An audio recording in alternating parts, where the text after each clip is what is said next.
వస్తుంది. సార్ వచ్చేస్తున్నారు, అందరు సైలెంట్ జోన్లోకి వెళ్ళిపోండి. ఏం చేస్తున్నారా?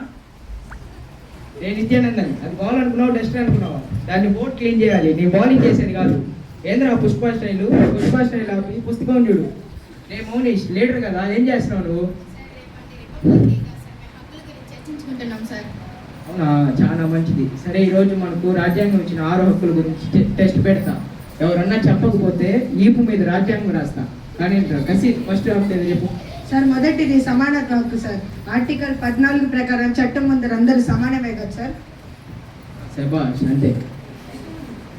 సార్, నిన్న మెస్లో మౌనిష్ 2 లెగ్ పీస్ వేశారు, నాకు మాత్రం ముక్కలేని పులుసు వేశారు. దానిలో సమానత్వం లేదా సార్? ప్రకాష్, లెగ్ పీస్ కోసం కోర్టుకు వెళ్ళామనుకో, జడ్జి గారు చికెన్ కోట్లో పడేస్తారు. నేను కూర్చో. రెండో హక్కు ఎవరన్నా చెప్తారా? రెండో హక్కు స్వాతంత్రపు హక్కు సార్. స్వాతంత్రం అంటే మనకి ఇష్టం వచ్చినట్టుండి మనకి ఇష్టం వచ్చిన దగ్గరికి వెళ్ళాలి. నాకు ఇప్పుడు సినిమాకి వెళ్ళాలంటుంది, వెళ్ళవచ్చా? ఖచ్చితంగా. ఇంటికి వెళ్ళిన తర్వాత మీ నాన్న చేతిలో ఉతికారేసే స్వేచ్ఛ మొదలవుద్ది. జాగ్రత్త, కూర్చో. మూడో హక్కు చెప్పండి రా. పీడనాన్ని విరోధించే హక్కు సార్. మౌనీష్ రోజు నా చేత బ్యాగులు మోపిస్తున్నాడు సార్, ఇది పీడనమే కదా సార్?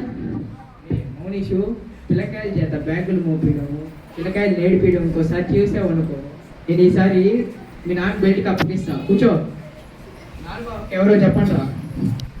స్వాతంత్రపు హక్కు సార్. అంటే నేను ఇండియా మ్యాచ్ కదా అని 101 కొబ్బరికాయ కొట్టేంత అది నాకు కదా సార్?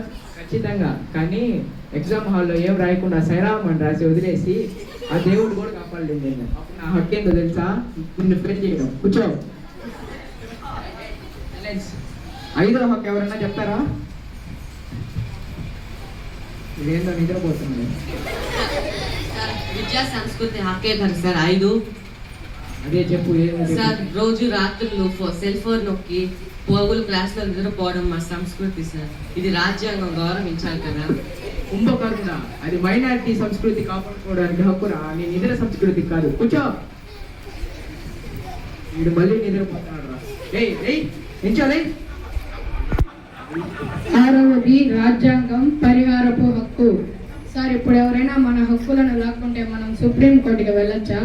వెళ్ళొచ్చు రా, ఖచ్చితంగా. నిన్నే రాజ్యాంగపు పరిహారపు హక్కు ఏమన్నారు తెలుసా?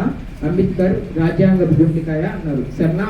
సార్, అంటే మీరు రోజు మమ్మల్ని కొడుతున్నారు, మేము సుప్రీం కోర్టుకి వెళ్ళొచ్చా సార్? ఖచ్చితంగా. అప్పుడు కోర్టులో జడ్జి ఏమంటారు తెలుసా? సారు కొట్టాడంటే ఏదో తప్పు చేసి ఉంటాడు, 1 కాదు 4 కొట్టమంటాడు. సరేనా? కూర్చోరా. ఏదరా ఆయన మీకు వచ్చేది ప్రశ్న. ఇప్పుడు 6 హక్కులు అర్థమయ్యాయి కదా. ఇప్పుడు ఏమన్నా క్వశ్చన్ ఉంటే నన్ను అడగండి. సార్, మాకు హక్కుల గురించి ఫుల్ క్లారిటీ వచ్చింది సార్. హక్కులే కాదు, బాధ్యతలు కూడా ఎంత ఇంపార్టెంటో తెలిసి వచ్చింది సార్. అందరూ ఒకసారి దగ్గరికి రండి అయ్యా.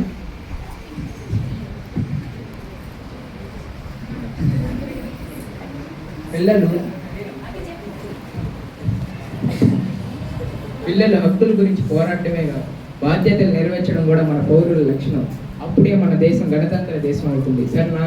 రే ప్రకాష్, హోంవర్క్ టైం చేయడం కూడా నీ బాధ్యతే. దానికి తిండి అనే వినయానికి ఏం లేదు రాజ్యాంగంలో. సరేనా? సార్, మీరు ఇప్పుడు వరకు చెప్పిన బాధ్యతల గురించి దేశం మీద గౌరవం, ఆకలి 2 పుడుతున్నాయి సార్. సరే, అందరూ ఒక రిపబ్లిక్ డే సెల్యూట్ కొట్టండి రా.